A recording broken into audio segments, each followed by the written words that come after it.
In the end, said Martin Luther King, we will remember not the words of our enemies, but the silence of our friends. This freedom can be taken away when people say, okay, they're having their freedoms taken away, but it doesn't affect me, so that's fine. Oh, and they're having their freedoms taken away, but I don't like them, and I don't agree with what they said anyway, so that's fine. And eventually knock on the door. We're going to take your freedoms away now. Oh, you can't take mine. Oh, yes, we can. What was that saying?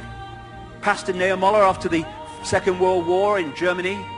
First they came for the Jews, and I was not a Jew, so I did nothing. Then they came for the trade unionists, and I was not a trade unionist, so I did nothing. Then they came for the communists, and I was not a communist, so I did nothing. Then they came for me, and there was no one left to speak out for me.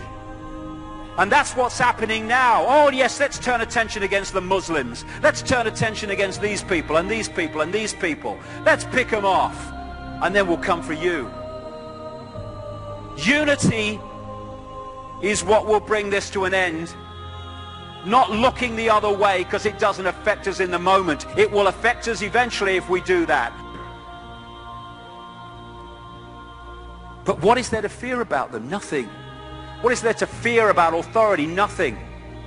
We are consciousness. All that is, has been, and ever will be. There is nothing to fear. Whatever happens, we are always that. Mind fears because it's programmed to fear. When we're conscious, there's no fear in this. It's a shake of the head. We need to do this. Compliance. We need to challenge that. Not with violence, not even with aggression. We just need not to fight it. We need to walk away. Because without our acquiescence, it cannot survive. You know, when you look at a pyramid, we've been manipulated to believe the power in a pyramid is at the top. It ain't. The top of the pyramid is there because the rest of the pyramid's holding it up. We're holding this whole thing together. Do you remember that movie, animated movie, A Bug's Life? A Bug's Life with the grasshoppers? And what happened was... Guys, order another round because we're staying here. Yeah. What was I thinking going back to Ant Island? I mean, we just got here and we have more than enough food to get us through the winter, right? Why go back? But there was that ant that stood up to me. Yeah, but we can forget about him. Yeah, it was just one ant. One ant.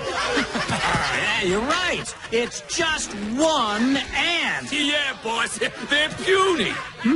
Puny? Say, let's pretend this grain is a puny little ant. Did that hurt? Nope. Well, how about this one? Are you kidding? How about this?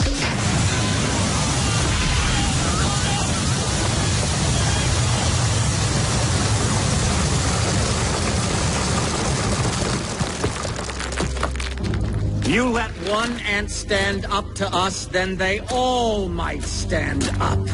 Those puny little ants outnumber us 100 to 1. And if they ever figure that out, there goes our way of life.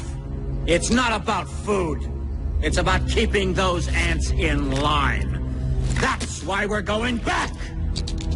Does anybody else want to stay? Quite the motivational speaker, isn't he? Let's ride!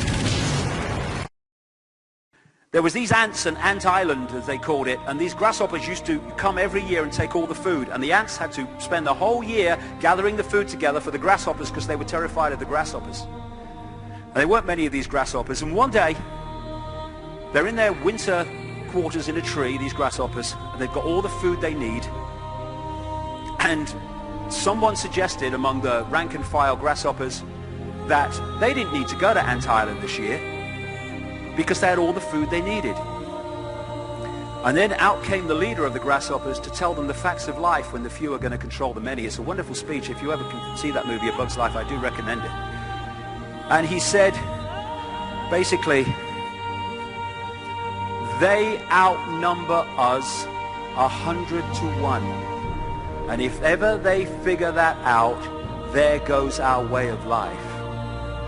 So we have to keep the pressure on, basically. We have to keep them working, so they don't figure out where the real power is. And that's why this network of manipulation works so hard to keep us in these states. Like I said earlier, what are people leaving foreclosed homes for?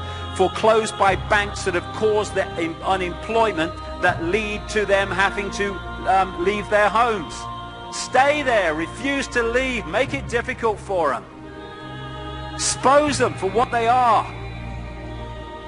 We make it so easy, the non-compliance.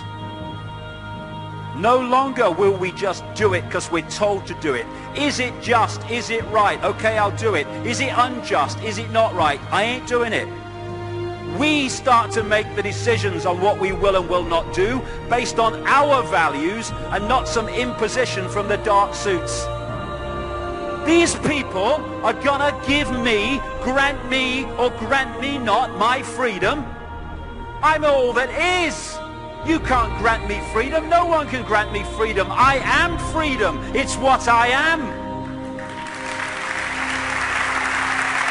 This rhetorical question is perhaps self-answering. A protest called Occupy Wall Street, trying to underscore and gum up the financial industry's influence on who's rich and who's not. Why wouldn't that get extensive news coverage?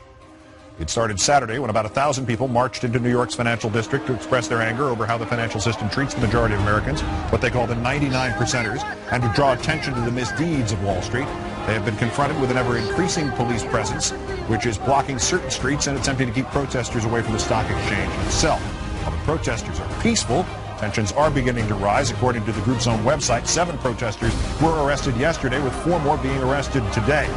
Meanwhile, also from New York, the largest anti-Wall Street rally since the credit crunch happened yesterday. Protesters at an ongoing mass demonstration in New York in the biggest event yet in the 3-week-long rally called Occupy Wall Street. There is volatility on Wall Street today. Protesters are descending on Lower Manhattan for a demonstration called Occupy Wall Street. It's organized by the hacker group known as Anonymous. This is the beginning of one of the biggest political realignments in modern Western history. I believe it's the beginning of the Second American Revolution. The answer to 1984 is 1776. We're going to see it in Portugal. We already see it in Latvia, the Ukraine, in Hungary, in Ireland. It's going global. There's no stopping it. Is it that time when our Bill of Rights is defiled every day? When our adventures abroad threaten our security at home? When the Federal Reserve keeps our free nation enslaved by debt? When the people of the world tremble under the thumb of corporate imperialism? And now, our nation is drifting dangerously from freedom to fascism. So I have to ask, is it time?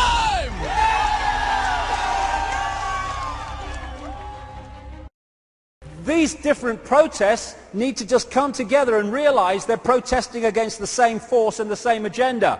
And it's an agenda for the centralization of power in every area of our lives. The World Bank, the International Monetary Fund, all these things are just pawns and creations of these bloodlines to control from the center, to create a situation where no one has independence of maneuver in their own sphere of influence or community. It's about cross-matching dependency, so this can't operate without dependency on that, and that can't operate without dependency on that. Dependence. Dependence equals control. Independence equals choice equals freedom. That's why they want to take independence away. That's what globalization is. That's why they move jobs from one country into another country and move other jobs over here, and they move this over there. It's making everyone dependent on everyone else. Free trade, love it. Wouldn't it be great if we had free trade? Free trade, freedom to exploit trade, that's what it should be called.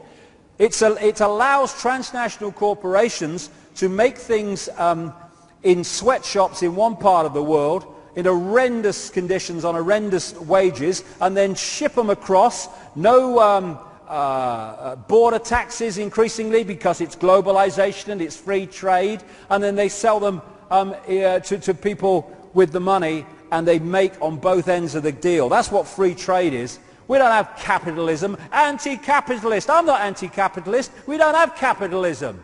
We have cartelism. That's what we have.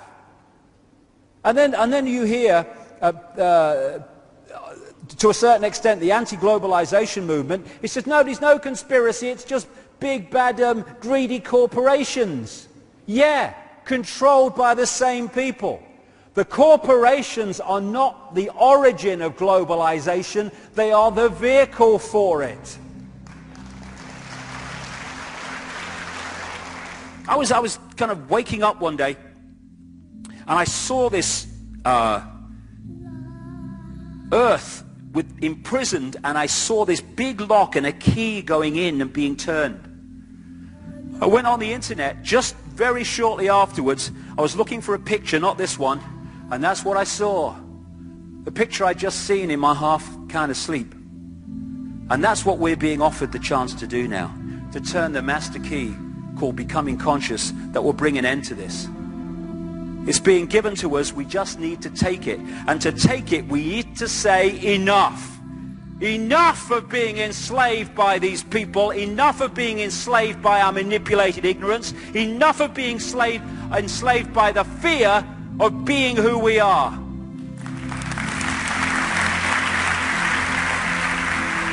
Enough. It is time to fly. It is time to fly. Thank you very much.